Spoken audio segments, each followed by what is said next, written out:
the current regime is doing, the killings of our young people, the harassed and abductions of people, it is a clear sign that this government that is led by people who are known to have opposed any changes in this country is not up to any good in terms of respecting the rights of the citizens. The other clear sign, I want to summarize because there isn't really much time, is also the undermining of some of the gains in terms of socio-economic safety nets that have been implemented over the years by our previous leaders who have made it possible for many of our people, especially people from poor families, to be able to access education and be able to have a dream of social mobility.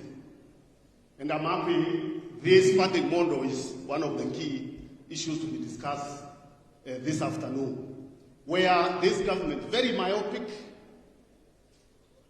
very nihilistic, short-sighted government that doesn't see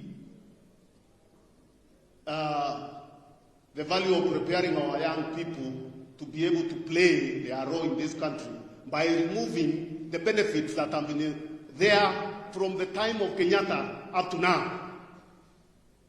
The only guarantee for poor people to be able to get jobs, to access opportunities, was that route of education. Now it is all being dismantled. And it is being dismantled without any proper process being followed, or we are being given our excuses and useless explanations. There is no country in the world that I want you to check all the education systems, even in the developed countries where there are richer people than a developing country than Kenya, where parents are required to finance from their pockets higher education. Even in the United States of America, it is a loan system, a system where government funds education for young people because individual families cannot afford to fund higher education. This is what happens everywhere. Now we are being told here, we have categories of rich people, and then students are being put in categories of families, and salaries of families are being looked into. Yet when you look at those salaries, you look at the people who are employed in government or even the private sector, is a very small population. So it's a total conmanship that is being implemented that is intended to completely make it impossible for people to go to school in this country, and we must fight it. And I'm happy the young people are fighting it. We must also fight it, and I'm happy that power.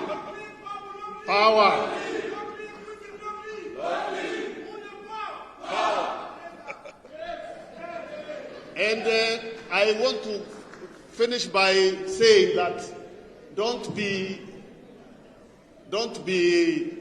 cheated by public relations exercises or meetings where you are called for meetings in town halls to discuss something that has already been passed, that has already been implemented, that is already being implemented. They are just windows dressing exercises intended to delay you in demanding that the old system that was guaranteeing everybody social mobility continues.